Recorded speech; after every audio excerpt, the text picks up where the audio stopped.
उपासक यदि यार भाव से भगवान से प्रार्थना करें तो प्रार्थना से बहुत जल्दी परिवर्तन होता है। भगवान सत है, चिदानंद है, प्रेमानंद है, करुणामय है, और एक भगवान का नाम है भक्त अनुग्रह कारणों। जो उनसे प्रार्थना करता है उस पर वे अनुग्रह कर देते हैं। पर प्रार्थना वही सुनी जाती है जो आर भाव हृदय से होती है। सच्ची मानना पर तत्काल परिवर्तन देखा गया है। ये हम अपने जीवन की सैकड़ों घटनाओं से कह रहे हैं। कई बार ऐसा आया है कि प्रार्थना हुई और मिनट पूरा होना मुश्किल हुआ, पर प्रार्थना का उत्तर तत्काल मिल गया। एक बार तो बस प्रार्थना करके हटे कि तुरंत उत्तर आ गया। अंतर यह होता है कि हम हृदय से प्रार्थना नहीं कर पाते, हमारी प्रार्थना कपट जाल से युक्त होती है।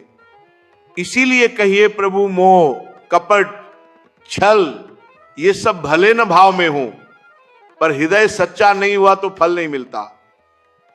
हे नाथ, आप सच्चिदानंद में हैं। सच्चिदानंद को पार्थिव जो मायाकृत पदार्थ हैं, भोग सामग्री, यह सब भ्रम है। हमने कई बार प्रार्थना की है, ये केवल हमारे भावों को प्रकट करता है। इसीलिए वस्तु सामग्री का महत्व तभी है जब भाव साथ हो, अन्यथा वस्तुएं कुछ भी कर डालो, जब तक हृदय नहीं जगेगा वो कुछ काम नहीं आएंगी। आप 100 कुंतल सोना चढ़ा दें हमारे प्रभु के लिए, वह कुछ भी नहीं है यदि हृदय नहीं है। पुराणों में कहा गया समुद्र को रत्न गर्भा, पृथ्वी को रत्न गर्भा कहा गया है। ऐसे पहाड़ बताए गए हैं जिनमें 4-4 लाख योजन के सोने के खजाने की कथाएं हैं, और वे सब मायाकृत हैं। देवलोक में स्वर्णिम भवन है, देव गंधर्व अप्सराएं हैं, अमरावती की छवि कैसी, महाभारत पढ़िए कैसी इंद्र सभा, कैसे वरुण की सभा, कैसे अग्नि वायु इत्यादि सब अलौकिक है, पर वह भी मायाकृत है। ऐसे प्रभु को हम क्या दे सकते हैं? पर जो सच्चा भाव लेकर आता है, रोते हुए टूटे हुए मन से पत्र अर्पित करता है, तो प्रभु की कृपा अविलंब होती है। पत्रम पुष्पम फलम दत्तम, ऐसा भाव असा समर्पण प्रभु को प्रसन्न करता है। हे नाथ, मैं नीच क्या दे सकूं? मेरे पास जो कुछ है वह सब आपका दिया हुआ है। आपके एक संकल्प से संपूर्ण सृष्टि प्रकट हुई, यह तात्पर्य है। जब मैं शरीर की ओर देखता हूं तो नाथ शरीर में नाना प्रकार की परेशानियां हैं। रोगाहार सततम प्रबला शरीरम, ये प्रबल रोग शरीर को क्षीण कर रहे हैं। High blood pressure, low blood pressure, sugar, ये सब आज के युग में आम है। हे स्वामी, हम क्या वादा करें कि हम ऐसी साधना करेंगे कि आप प्रसन्न हो जाए? पर पहली बात, बाहरी वस्तुओं से आपका गुणगान कर लेना व्यर्थ है। आपने एक संकल्प में अनंत ब्रह्मांड सृजित किए, तो स्वामी मेरे पास जो वस्तु आपकी दी हुई है उससे आपको क्या रिझाऊं? रही बात शरीर की रोगाहर, सततम प्रबल रोग हमारे शरीर की शक्ति को क्षीण कर रहे हैं। अंदर से आए हुए सूक्ष्म रोग, वे काम, क्रोध, लोभ, मोह, मद, मत्सर, इन सब ने हृदय को गंदा कर दिया है। ये बोलना कठिन है, पर सच्चाई यही है। काम का प्रभाव, क्रोध का प्रभाव, लोभ, मोह, अहंकार, ईर्ष्या, ये सब हृदय को जर्जर कर देते हैं। पूछो 5 वर्ष के संकल्प 2 तो भी भरोसा कम है, क्योंकि मृत्यु सिर पर है। कब हमारा शरीर समाप्त हो जाए कोई नहीं जानता। इसीलिए नाथ, मैं आज प्रार्थना करता हूं, मेरे पास आपको प्रसन्न करने के लिए कुछ नहीं है। आपकी दी हुई भोग सामग्री भी अपवित्र हो चुकी है मन विकारों के कारण। पूजा में मन नहीं लगता, सेवा पूजा में मन नहीं लगता, नाम जप में मन नहीं लगता, और ये बड़ी समस्या है। जबरदस्ती करोगे तो फल नहीं मिलेगा। सोचो, मन स्वयं लग जाए तभी मंत्र चलना आरंभ होगा। जो बड़े सौभाग्यशाली हैं उनमें गुरु मंत्र में प्रीति उत्पन्न होती है। गुरु मंत्र में प्रीति साधारण साधना से नहीं होती, असाधारण साधना या असाधारण कृपा से गुरु मंत्र में निष्ठा होती है। गुरु मंत्र चलता है वह मीठा लगने लगता है, तभी वह पक्का हो जाता है। परंतु यदि पूजा चित्त में स्मृति नहीं है, आपका चित्त स्मरण नहीं कर रहा, तब प्रभु कहना है यह दुर्गति है। पर एक बात स्पष्ट हुई, यदि आप मुझे अपनी शरण में स्वीकार कर लो तो मेरा कल्याण हो सकता है।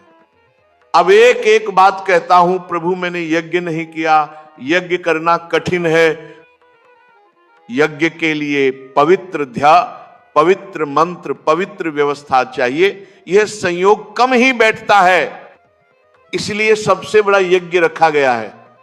यज्ञ नाम जप यज्ञ, जप यज्ञ, इसमें तन मन का यज्ञ है, इसमें धन का भी यज्ञ नहीं, बस नाम जप का यज्ञ सर्वश्रेष्ठ है। राधा राधा कृष्ण कृष्ण हरि हरि नाम जप में ही परम यज्ञ है। पर मेरे अंदर यज्ञ भाव भी नहीं है, जप भाव भी नहीं है। और दान जब कोई करे तो उसमें भी नाम होना चाहिए, केवल पैसा चढ़ा देने से कुछ नहीं हो जाता। कहते हैं जहां नाम नहीं होता वहां पुण्य फल नहीं टिकता। इसलिए हे महाराज शरणम मम दीन बंधु, हे दीन बंधु प्रभु, एक ही उपाय, मैं आपकी शरण में हूं, मुझे अपने चरणों में रख लो। देखो नाथ शरीर का प्रतिपल परिवर्तन हो रहा है। कभी घुटने का बल था, फिर किशोरावस्था, फिर जवानी, अब धीरे धीरे ढल रहा है। यह नाशवान शरीर नाश की ओर जा रहा है और मन प्रतिपल भोगों में ही लगा है। हमारा चित्त प्रतिपल भोगों में मग्न रहता है। ईमानदारी की बात, मैं खाऊंगा, मैं भोगूंगा, ये करूंगा, वह करूंगा, यही गणित चलता रहता है। बुद्धि इस विषय में टिकती नहीं, शरीर टिक नहीं रहा क्योंकि नाशवान है, क्षणिक है। इसीलिए आत्मानंद की प्राप्ति का प्रश्न उठता है।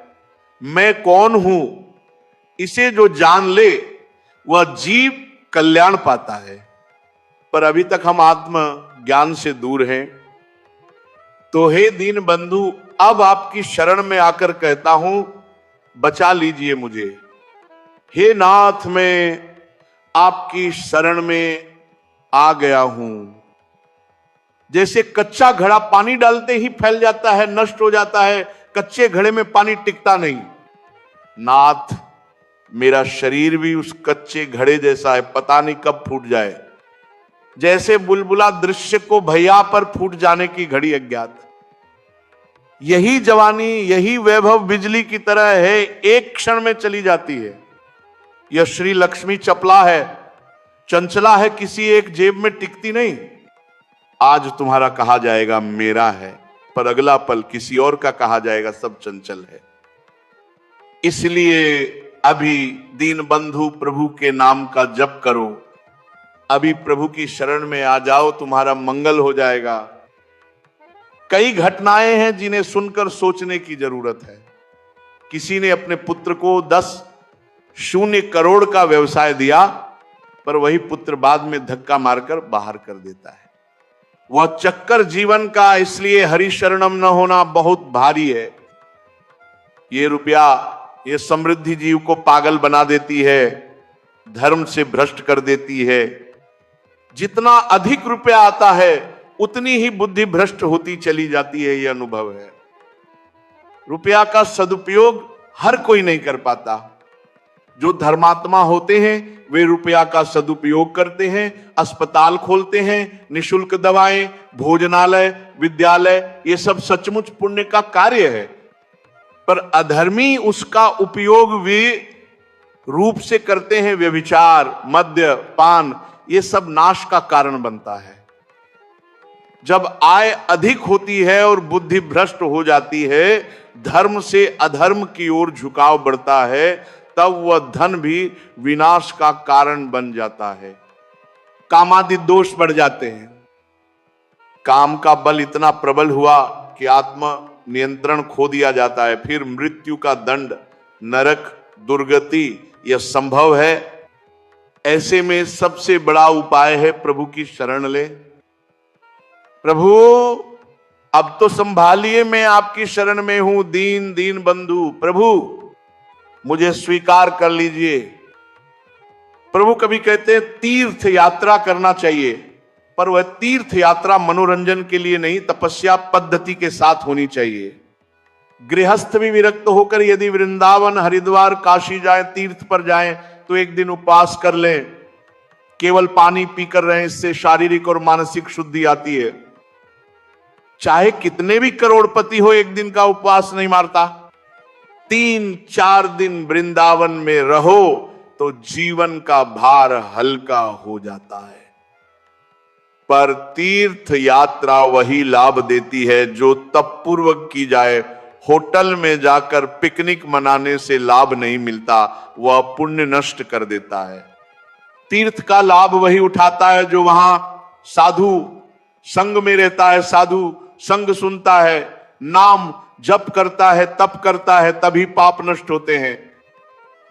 तीर्थ किंवदंती में वर्णित लाभ तभी है जब आत्म त्याग हो, पर यदि आप वहां भी वही दुनियावी व्यवहार करते हैं, मसालेदार भोजन, अशुद्ध आचरण, तो तीर्थ का लाभ वर्जित है।